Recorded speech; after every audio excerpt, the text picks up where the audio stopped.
après mon très cher maire du 3e arrondissement, Monsieur Edenbaum. Mais j'apprécie très sincèrement Monsieur Edenbaum et il le sait tout à fait. Vous aussi, Monsieur Girard, j'ai beaucoup d'affection pour vous et pour beaucoup de personnes dans cet hémicycle, même si vous pouvez parfois penser le contraire. C'est seulement la seconde fois que nous discutons du regroupement des 4 premiers arrondissements dans notre hémicycle et je regrette que ce ne soit pas sous la forme d'un véritable débat organisé comme ça devait être le cas initialement. Nous n'aurons eu au total qu'un seul vrai débat sur ce sujet en février 2016 avant que l'Assemblée ne décide du sort de Paris lors de la loi du 28 février 2017 qui est relative au statut de notre ville. Cette loi a donc acté le regroupement des 4 premiers arrondissements sans que les Parisiens ne soient jamais réellement consultés en amont sur le fait de savoir s'ils voulaient ou non de ce nouveau secteur.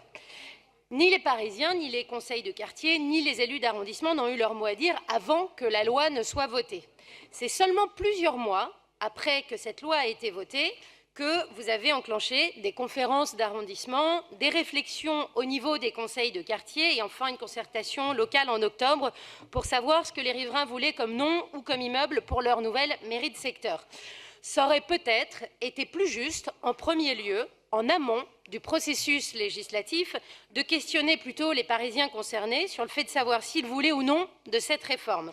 Les avertir, leur expliquer, avant qu'ils n'apprennent tous cette décision un peu par hasard dans les journaux. On leur a donc donné des options sur la forme, mais pas vraiment de possibilité de décision sur le fond. La votation citoyenne d'octobre a néanmoins eu un taux de participation que l'on peut considérer tout à fait satisfaisant. Un quart du corps électoral du 1, 2, 3, 4, c'est tout à fait honorable pour un exercice qui est nouveau et quand même sans grand enjeu. On aura donc a priori, dès 2020, comme les votants l'ont exprimé, une mairie de secteur basée dans l'actuelle mairie du 3e et qui portera le nom de Paris Centre. À vrai dire, je ne comprends pas trop pourquoi vous nous soumettez aujourd'hui au Conseil de Paris les choix émis clairement et directement par les Parisiens. Je trouve assez dommage qu'on ne considère pas d'office comme définitifs les souhaits émis de la manière la plus démocratique possible par nos citoyens.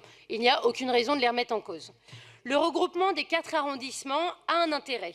C'est vrai, M. Edenbaum l'a dit, il va permettre de garantir, même si le nombre de conseillers de Paris reste inchangé, qu'il existe ici, au Conseil de Paris, une opposition au niveau de Paris-Centre, ce dont ne bénéficient pas aujourd'hui les 2e et 4e arrondissements.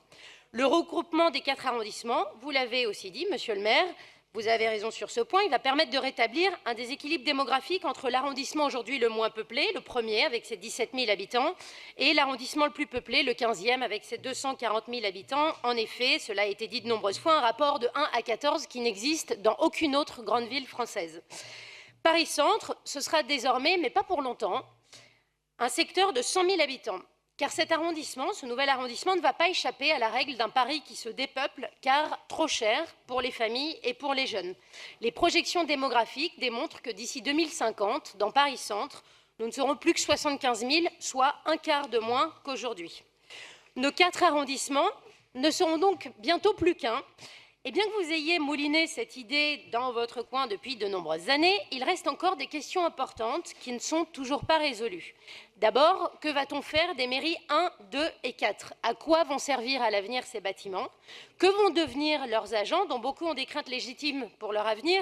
Il est en effet normal que certains redoutent de ne plus avoir d'emploi si on mutualise des services. Ensuite, comment la vie citoyenne va-t-elle se réorganiser? Va-t-on conserver des relais administratifs locaux comme le souhaitent les conseils de quartier qui ont dit qu'ils voulaient pouvoir bénéficier du maintien des mariages et des services de l'état civil dans leur mairie de proximité? Enfin, quelles économies va-t-on réaliser? Il ne faut pas tarder à trancher, car tout doit être en mesure de fonctionner dans moins d'1 an. Mon groupe va s'abstenir aujourd'hui parce qu'il ne veut pas du tout remettre en cause les souhaits des habitants et parce qu'il ne conteste pas la décision même de regrouper les habitants sur le fond, mais plutôt la méthode, qui est la vôtre une fois de plus, celle de choix qui sont imposés alors qu'ils auraient pu être bâtis collectivement. C'est un peu comme les voies sur berge, dont la piétonisation aujourd'hui réjouit et à juste titre les Parisiens, mais dont l'aménagement aurait sans doute pu mieux pensé, notamment avec davantage de verdure et d'activité, si seulement vous nous aviez donné une chance d'imaginer tous ensemble le projet. Je vous remercie. Merci.